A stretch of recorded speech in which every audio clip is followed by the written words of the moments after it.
হবে? আমার তো বিশ্বাসই হচ্ছে না। জানলার তুমি ঠিক আছো? না, টানো টানো। আরে আমি পারছি না, আমাকে এটা থেকে নামাও। দেখো একে কি সুন্দর লাগছে। এটা আমার জীবনের সব থেকে ভালো শট। আমি ক্যামেলের পিঠে চেপে মিশরের পিরামিডের সামনে দিয়ে যাচ্ছি। ভাই এটা সত্যি অসাধারণ এক্সপেরিয়েন্স। আর এবার গিজা মালভূমি অভিযানের ডিরেক্টর, যেটা আমাদের লিস্টের 3 নম্বরে রয়েছে, মেনকাউরের পিরামিড ঘুরিয়ে দেখাবেন। যদি তোমরা নিচের দিকটা দেখো, তোমরা 4600 বছর আগের কিছু গ্রানাইট দেখতে পাবে। আমরা দেখিয়ে দিই, এটা অনেকটা এরকম দেখতে ছিল। ওয়াও! কিন্তু এখন এটাই অবশিষ্ট পড়ে আছে 5000 বছর পরে। এ আমার বন্ধু নোলান, একে কি আমরা ওপরে ঘুরতে পাঠাতে পারি? অবশ্যই। এটা করা ইল্লিগাল, কিন্তু তাও আমি পারমিশন পেয়েছি। নোলান একটু সাবধানে। তুমি কি একবার নোলানের ওপরে চেঁচাতে পারবে? ও ভয় পেয়ে যাবে। পিরামিডে ওঠার সুযোগ কিন্তু এত সহজে পাওয়া যায় না, কিন্তু আমি পেয়ে গেছি ভাই। নিচে নামো, নিচে নামো, তাড়াতাড়ি নিচে নামো। নামো। নামবো? হ্যাঁ নামো। ঠিক আছে। নোলান শোনো, তুমি তাড়াতাড়ি নিচে নেমে এসো। চলে এসো। হ্যাঁ হ্যাঁ আমি নামছি। তাড়াতাড়ি নিচে নামো। নামো আরে, বলছি। শোনো, ও ভয় দেখাচ্ছে, তুমি যাও। আমরা একটু মজা করছিলাম। ওহ মাই গড, আমি খুব ভয় পেয়ে গেছি ভাই। আমি ভাবছিলাম আমাকে অ্যারেস্ট করা হবে। চলো তাহলে যাও যাক। চলো যাওয়া যাক। ও, ক্যামেরাটা একবার ওইদিকে ঘোরাও। ওদিকটা তো অন্ধকার কেন? লাইটের সুইচ অফ করা আছে। ও, আচ্ছা, আমি বুঝে গেছি।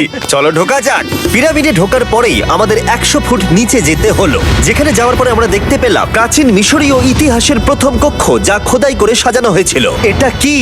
এটা নকল দরজার অলঙ্করণ। প্রথম রাজবংশের পিরামিডের ভেতরে আমাদের আর কোনো অলঙ্করণ ছিল না, একমাত্র এটা ছাড়া। তাহলে এটা 4-5 হাজার বছর আগে করা হয়েছিল। 4600 বছর আগে। পিরামিডের আরো গভীরে অভিযান করার পরে এই সুড়ঙ্গটা আমাদের মেন কাউরের কাছে নিয়ে গেল। এটা অ্যান্টি চেম্বার। ও, অনেক ইতিহাস লুকিয়ে আছে এখানে। ওখানে কি আছে? আমি যতটুকু জানি কিছু নেই। তুমি ওখানে গেছো?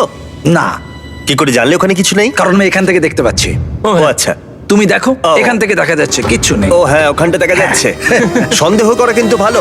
দুর্গম পথের জন্য পরিচিত মেন কাউরের পিরামিডের ভেতরে একটা প্যাসেজ আমাদের আরো গভীরে নিয়ে গেল, যেটা ছিল সমাধিস্থল। এটা রাজার সমাধিস্থল, আর এটার ওজন কমানোর জন্য এটাকে গোল করা হয়েছে। কিন্তু ওরা 5000 বছর আগে এটা জানলো কি করে? যদি তুমি পিরামিড বানাতে পারো, তাহলে তুমি সবকিছু বানাতে পারবে? সবকিছু করতে পারবে। সবকিছু করতে পারবে। এখান থেকে বেরিয়ে এসে আমি ভাবছিলাম, এর পাশে আরো 3টে ছোট পিরামিড কেন তৈরি করা হয়েছিল? এই ছোট পিরামিডগুলো কেন করা হয়েছিল? মেনকাওর এই ছোট পিরামিডগুলো বানিয়েছিলেন তার 3 জন স্ত্রীর জন্য। তার মানে মেন কাউরের 3 জন স্ত্রী ছিল, আর এগুলো তাদের সমাধি। হ্যাঁ। নোলান, এদিকে এসো।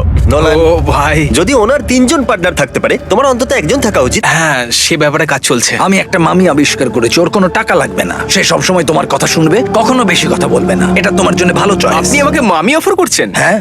দেখো, ভালোবাসার মানুষকে পেয়ে গেলে আশরাফ এবার আমাদের ছেড়ে চলে যাবে। ও চলে যাবার আগে আমি ওর মতামত শুনতে চাইছিলাম। তার মানে এলিয়েনরা পিরামিড বানায়নি? এলিয়েন পাগল নাকি? এরকম বলো না। আমাদের এই পুরো মিশরে 124টা পিরামিডস আছে, আর প্রত্যেকবার আমি এলিয়েন্সদের ফোন করে বলবো যে আমাদের জন্য পিরামিডস বানিয়ে দাও। এটা হতেই পারে না। মিশরীয়রাই হ্যাঁ। এগুলো বানিয়েছে। তারে, হ্যাঁ। কি? এলিয়েন নিয়ে আর কথা বলবে না। তুমি তো বলছো। মিশরের মানুষ বানিয়েছে। যদি তুমি পিরামিড বানাতে পারো, তাহলে তুমি সব পারবে। চলো চলো। আর সবকিছু বলতে ও হয়তো বলতে চাইছিল একটা বিশাল অর্ধেক মানুষ অর্ধেক সিংহের সৌধ, যেটার ভিতরে অনেক গোপনীয়তা লুকিয়ে আছে। আমরা এখন স্ফিংসের সামনে ডক্টর জাহির সাথে, যিনি এখানে সবকিছু ডিসকভার করেছেন। আমি অনলাইনে পড়েছিলাম স্ফিংসের নিচে একটা মন্দির আছে পুরো সোনা দিয়ে ভর্তি, আর আমরা সেটা খুঁজে বার করব। কে সঠিক বলো, ডক্টর জাহি নাকি ইন্টারনেটের আজেবাজি থিওরি? ঠিক আছে জিমি, হ্যাঁ বলুন। একটু ধরো। ও, এটা কি এন্ট্রান্স? হ্যাঁ। আমার বিশ্বাস হচ্ছে না আমি স্ফিংসের ভেতরে ঢুকছি। আমি দেখতে চাই মন্দির আদৌ আছে কিনা। আমার মনে হয় না আমি এখানে ফিট হব। না হয়ে যাবে। ও, এটা তো দারুণ। দেখা যাক লুকোনো সোনা আছে কিনা। জাহি, আমি দেখতে পাচ্ছি একটা ফাঁকা গর্ত। আমি চাই এক্ষুনি তুমি একটা স্টেটমেন্ট দাও। আহ, আমি স্টেটমেন্ট চাই। ঠিক আছে জাহি, স্ফিংসের ভেতরে কিচ্ছু নেই। জিমি, তুমি ইতিহাস করতে চলেছো।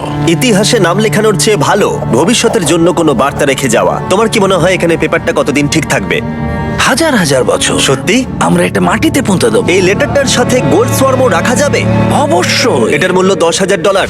সত্যি, এটা ভবিষ্যতের জন্য। ও, ইন্টারনেটের থিওরি তাহলে ঠিক প্রমাণিত হলো, কারণ স্ফিংসের ভেতরে এখন তো সোনা রাখা আছে। এর জন্য রেয়ার সোয়ামকে ধন্যবাদ জানিও। সবাইকে বলছি, আশা করবো তোমরা কেউ এটাকে চুরি করবে না। আমি তখন অবাক হয়ে ভাবছিলাম যে বাকিরা এখন কি করছে। তারপর আমি ওপর থেকে এই সাউন্ডটা শুনতে পেলাম। জাহি, তুমি কি হেলিকপ্টারের সাউন্ড পাচ্ছ? আমার বিশ্বাস হচ্ছে না আমরা এটা করছি। কোনোভাবে ছেলেরা মিশরের মিলিটারি গভর্নমেন্টকে রাজি করিয়েছিল যাতে ওরা হেলিকপ্টারে ঘুরতে পারে, যখন আমি আর জাহি স্ফিংস এক্সপ্লোর করছি। আজকের দিনটা দুর্দান্ত। কিন্তু এই অভিযানের